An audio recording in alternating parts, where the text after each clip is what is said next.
Mangwanani akanaka vedare tinokuchingamidzai zvekare kune chimwe chirongwa pano Facebook Secrets and Confessions. Tadzoka zvekare nemamwe mamessages. Regedzai tibva tapinda mumamessages edu atadzoka takakubatirai. Message edu yokutanga yakamira sekudai so: hanzi makadi zvenyu henyu mukoma, inini ndinofara, please chitupa changu vigaiwo. Inini ndiri mudzimai ane makore 35 years ekuberekwa, ndinogarawo zvangu muno muHarare. Ndauyawo neconfession yangu. I know kuti confession yangu iyi ichange ichizobowa vazhinji, but mukoma, inini ndakaroorwawo. This was 2 years ago apo pandakaroorwa, and kuroorwa kwangu ndakatoita zvekutokumbirirwa chaizvo nemuchato zvekare. So kumhuri kwedu ndini ndinotoverengwa kunzi ndine something chinobatikawo muupenyu. Vamwe vose marombe oga nevamwe vanongoitawo zvechibhishu.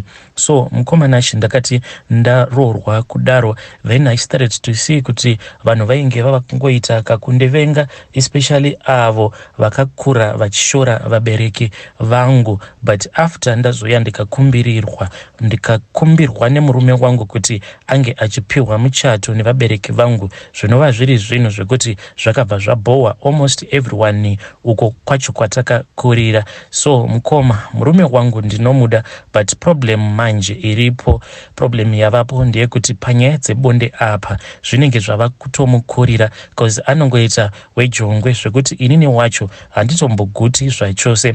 Ende tinoti kana tapedza kuita bonde anondibvunza over anditi zvakuitirawo here, waguta here? Zvino ndinobva ndamunyepera, ndobva ndamuudza kuti ndaguta, but ndinenge ndisitomborina kutomboguta zvachose, because iye murume wangu haakwanisi kana kupedza mineti zvaro anenge asingatombokwanisi, anongogara achingondisiya ndiine nzara. Mukoma, kutaura chokwadi, kubva zvandakatanga kugara nemurume wangu handisati ndakamboburitsa umai, iye ndiye anotanga kuburitsa hurume.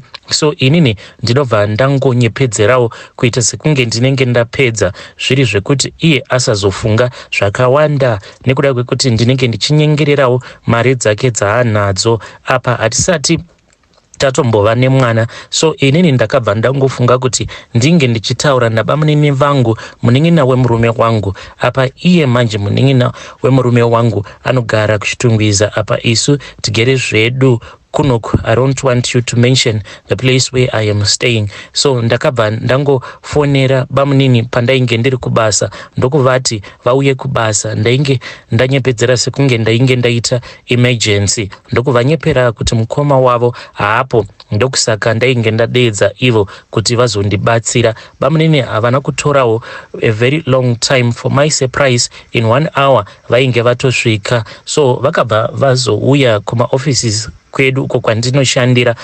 Vakangoti vachingopinda padoo, ndikabva ndadzwa kamwe kaperfume kaya kanogara pamwoyo, ndokubva ndatobatwa neruchiva. Ndakabva ndasimuka ndokuenda kunovagamuchira. Ndakabva ndatambira kabhegi kavainge vainako, ndokuvambundira, ndokutanga kuvapuruzira kumusana, izvo zvainge zviri very romantic. For my surprise, ndakabva ndanzwa kuti bamunini vainge vatori kutoti vainge vatova ready.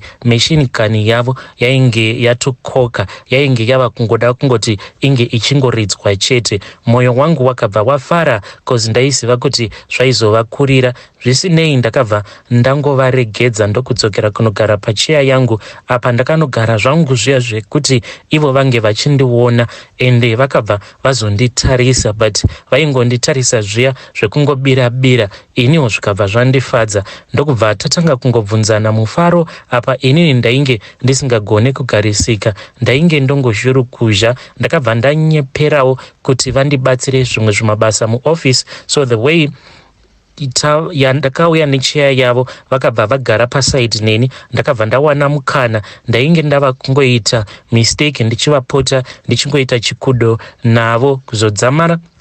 Inini nabamunini ava tazovaka bonde. Zvino takati tavaka bonde, ndakabva ndaona kuti ivo bamunini ava, munin'ina wemurume wangu munhu wekutoti anotodhonza chaiko, zvekuti ndakasvikawo pakutonzwa kuti handichadi bonde. Vakangoramba vachingoita bonde neni, kuzotonosvika ndichinzwa kuti this was just too much. Zvino mukomanashi, dambudziko ravapo nderekuti kumba uko my wedded husband iye manje bonde haatogoni zvachose. Anongonditi iwewe ndinonyanyisa kukuda, uye ndinoti kana ndakakutarisa ndinobva ndatonzwa ndichitopererwa. Saka by the time paya patinenge tava kuzoda kuzonosika bonde ndinenge ndatogumirwa kudhara. So forgive me my wife, ndichazamawo kuti ndipote ndichizvicontrola, but ndakati ndiina bamunini ndikabva ndaona kuti zvose zviya zvandaiudzwa zvefeki nemurume zvekuti kana uchinyanyisa kuda munhu wako kungopinda maari unobva watopedza, I think kuti it is just a lie. Zvino handizivewo kuti ndoita sei, murume wangu ndikataura naye sei kutiwo iye zvaanoita zvinondibhohwa, zvekuti kana toita bonde paya kungoita bonde for just a few seconds munhu anenge atopedza. Ndakatomboudzwawo nevamwewo vandinowirirana navo mushure mekunge ndavaudza kuti ndo zvandiri kusangana nazvo izvi mumarriage mangu, then ndikabva ndanzi chimbozamai kuti munge muchiwanza romance. Zveshuwa murume one day ndakati nhasi toda kuti tinge tichihava a romantic night, then what we need to do is ngatisamanyirai kuti toda kungoita bonde, ngatimbozvipai nguva yedu. But mukoma chakazondirwadza ndechekuti by the time apo pachainge tiri pakati pekuvaka bonde redu, iye akabva azongokaruka atorasa urume hwake apa ainge asati atombopinda mandiri. Saka ndinotoona kutoti murume wangu ane challenge, ende handizivi kuti ndotaura naye sei, because murume wangu ndinomuda, uye chokwadi ndechekuti ndakamudira mari yake, ende ndaifungidzirawo kuti zvinhu zvose zviri love anayo, but dambudziko ndiroro rekuti haakwanisi kana kupedza minute zvaro. Inini handina kana problem, because bamunini pandakarara navo ndakatoona kutoti inini nditoriwo mukadzi ari normal, takatosvitsana chaiko kunotarisirwa kuti vanhu vange vachisvitsana. Ndoita sei? Ndoramba ndichingochita here murume wangu nabamunini? Handiti vana vemunhu wani iropa rimwe? Ndinganzi ndiri kukanganisa here nezvandiri kuita izvi? At least handisi kuitawo zvechibhishu zvinoitwa nevamwe vanozobuda panze votanga kuita zvikomba. Then the second issue is vanhu vemumhuri kwandinobva inini vane kaujealous kavanondiitira. Saka I suspect kuti zvimwe kuda ndo vakagadzira murume wangu, because vanhu vanoratidza kuti vakarwadziwa nekuchata kwandakaita. No one had ever expected zvainge zvingori zviya zvekuti vanhu vainge vakangonditarisirawo pasi vachiti ndichafawo ndisina kana kumbopinda mumarriage. Saka by the time pandakazoroorwa it came as a surprise. Kana pamuchato chaipo ndaitoona kutoti vazhinji, hama dzangu zhinji dzainge dzisingafari, kwainge kungori kungonyemwerera kuya kwekuti ko tingagoita sei, but I saw kuti vanhu vainge vaine ma-evil intentions. Ndokusaka ndati confession yangu inokwanisa kubhohwa vanhu veruzhinji, but this is the honest truth. I suspect kuti hama dzangu dzinenge dzinondiroya nekuda kwekuti dzinondirwadzirwa kuti ndakaroorwa nemunhu ane mari dzake. And inini I am going to stand strong by my husband, but I am also asking for your advice. Hey, vedari ndo message iyo yandakatumidzirwa ichibva kune mwanasikana uyo. Hanzi inini I am going to stand tall by my husband. Kana vanga vachifungidzira kuti ndicharambana nemurume wangu nekuda kwenyaya iyi, inini handisi kuzorambana naye, but ndikudawo advice kuti ndozvifambisawo sei paissue iyi yekuti murume wangu hanzi anokasika kupedza. I am just asking for advice wo ipapo. Ei, zvakangoma hazvo vedu we. Regedzai tibva taenda panyedu inotevera. Nyedu inotevera yakamira sekudai so. Hanzi makadi zvenyu mukomanashi, ndinokumbirawo kuti munge muchindipostirawo nyaya yangu makavika chitupa changu. Inini mukoma ndiri mudzimai ane makore 37 years ekuberekwa. Saka ndauyawo pano ndichitsvakawo advice yenyu. Yangu confession yakamira sekudai so. Nemurume wangu takauya kunoku kuSouth Africa. Hatina zvedu makore akati kuti tiri muno muSouth Africa. So when we came here, we were still a young couple. At that time, tainge tiine mwana wedu 1. Right now, tava nevana vedu vaviri. Now nyaya iripo mukoma ndeyekudai so. Iye murume manje ari kuti afunga kuti ange achiwana umwe mukadzi wechi number 2. Already iye ari kuti pane umwe munhu waari kudanana naye. Saka akauya kwandiri nerimwe zuva ndokubva andikumbira permission, akabva ati mukadzi wangu handidi kuti ndinge ndichikuhurira, pane umwe munhu uyo wandakasangana naye wandasarudza kuti ndinge ndichimutora ndobva ndamuitawo my second wife. Saka handizivewo vedare kuti ndopafambisawo sei, ndoramba here kuti ange achindiisa pabarika. When it comes to money, aiwa mukoma takaita mari tichiri vana vadiki, because the first year yatakauya kunoku takangoshanda, then the following year murume ndokubva azotanga kuita izvi zvematenda. Saka zvaizvezvi murume wangu iye anoita zvematenda, saka anowana mari mamillions nemamillions. Kana ini chaiyo mukoma mari inenge itori mubank account make, sometimes I don't even bother to ask, because ndakatotangawo ndichavhunduka chinhu chinonzi million, but after so many years I don't even panic kana ndikangoona paine notification yekuti murume anenge ashandisa kana 100k kana kuti 200k, nekuda kwekuti mari chaiyo mari tava nayo. So I don't know kuti zvinobvumidzwa here kana kuri kunzi munhu ukaita a multimillionaire zvinobva zvakupa here mvumiro yekuti unge uchizoita vakadzi vaviri. Iye ari kuti mudzimai wangu nemari yose iyi yandava nayo, ziva kuti most of the ladies out there vanenge vachingoda kungodanana neni. Saka for me to be on the safe side, hanzi ndibvumidze kuti ndinge ndichita vakadzi vaviri, then I will know kuti I won't be cheating on you, nekuti muri vaviri kudaro munenge muchindigutsa. So I don't know kuti zvinoitawo here. Inini pandakataura naye, we didn't have like a big argument. Ndakangotiwo I will think about it. Like izvezvi handisati ndatombotaura nehama dzangu. So he has been asking me kuti saka makazoti kudii, so that I can bring this person in. Ende zvaizvezvi akati kana ndikabvuma zvatinenge tava kuita ndezvekuti uyu kana kuri kuzonzi akabatira pamuviri, instead of living in the house that we have right now, tinobva tatsvaka imwe imba right here in South Africa.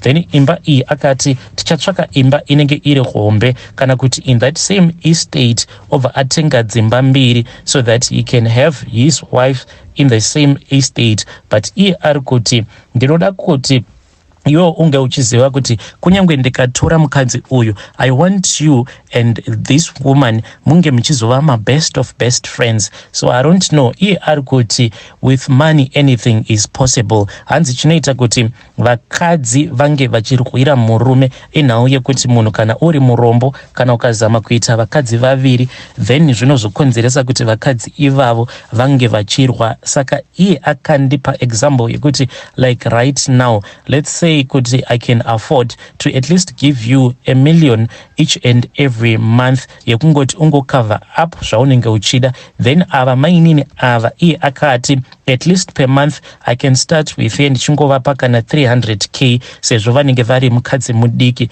Inini I will be the one who is responsible, ndichingoenderera mberi nema responsibilities angu ekupota ndichibatsirawo hama dzake zvekare nekubatsira hama dzangu. Ndikangoti the entire generation, inini nemurume wangu we are supporting our entire generation. Ndokusaka akati just for an example I can afford kuti each and every month $1 million to you, then kuna amainini ndovapawo shoma sezvo ivowo vari mukadzi mudiki. So I don't know kuti ndobvuma here kana kuti ndoramba, but iye ari kuti nemari dzandinadzo hazviite kuti ndirambe ndiine mukadzi 1. At least I need 2 wives so that ndisazoita zvechihure. Iye anoti hanzi according to our culture chinoita kuti murume asazoita masmall house hunge aine barika rake, nekuti vakadzi vaviri sematauriro ake hanzi kana uri murume vanozosvikawo pekuti vanokunetesa zvekuti you won't even think about having a small house. Zvino inini ndiri 1 hanzi dzimwe nguva anokwanisa kuzoda bonde then he finds out kuti ndinenge ndiri kumaperiods, ndo zvinokwanisa kuzokonzeresa kuti ange achizoita small house. Saka iye ari kuti handisi kuda kuti tinge tichizosvitsana ikoko kwekuti ndinenge ndava nesmall house because I am scared kuti zvimwe kuda ndinokwanisa kuzosangana nemukadzi uyo anozondidyisa achiva mari yangu. And mind you, uyu musikana uyu hakusi kuti munhu waakangonhongawo muroad. Saka handiziviwo vanhu vaMwari kuti ndoita sei. I thought kuti iye I was satisfying him, but iye ari kuti dzimwe nguva anosara aine nzara, not kuti I don't please him, but anongoti hanzi murume wose anongogara aine nzara kunyangwe agere nemukadzi wake 1, but kune imwe nzara inozongopedzwa nevakadzi vaviri. Is he right? Ndinokumbirawo advice yenyu. Zvekare maparents angu, how do I approach my parents about this issue? Ndinovatanga ndichiti kudii? Please assist me. Ndini ndinofanira kusvitsa shoko iri here kune vabereki vangu, kana kuti iye nehama dzake ndo vanofanira kuenda kunoinforma vabereki vangu zvaizvezvi he is promised to remarry me? Kana kuri kunzi vabereki vangu vakati ivo havazvikwanisi, kana kuti vakati vanoda muripo pamusoro, iye ari kuti we can start afresh. List riya ndinoritangidza zvekare from the ground up, ndobva ndakuroora to show you kuti I do not want to be apart from you, but please allow me to have a second wife. Hey, vedari ndo message iyo yandakatumidzirwa ichibva kuna vahanzvadzi vedu. Kuna vamwe vanhu vane mari akomana. Hanzi murume wangu ari kuti iye anokwanisa kundipa $1 million at least each and every month, then amainini ava hanzi vanopiwa 300,000 each and every month. Kune vanhu vane mari akomana. Hamutipiwo here akomana, hamutipiwo here zvishipapa shoma zvapo. But anyway, ngatisaita sekunge tinoseka nhamo serugare. Hanzi navanzvadzi vedu ava, murume wangu iye ari kuda barika, saka handizivi kuti ndoita sei pakadai pari trick, because hanzi is a multi-millionaire. Musikana wacho ari kuda kuitwa mainini, hanzi mainini vacho ava vanotobvawo kubva kumhuri kune mari. So zvakangoma hazvo vedu we, ngatitaurei navo vanzvadzi vedu ava mucomment section.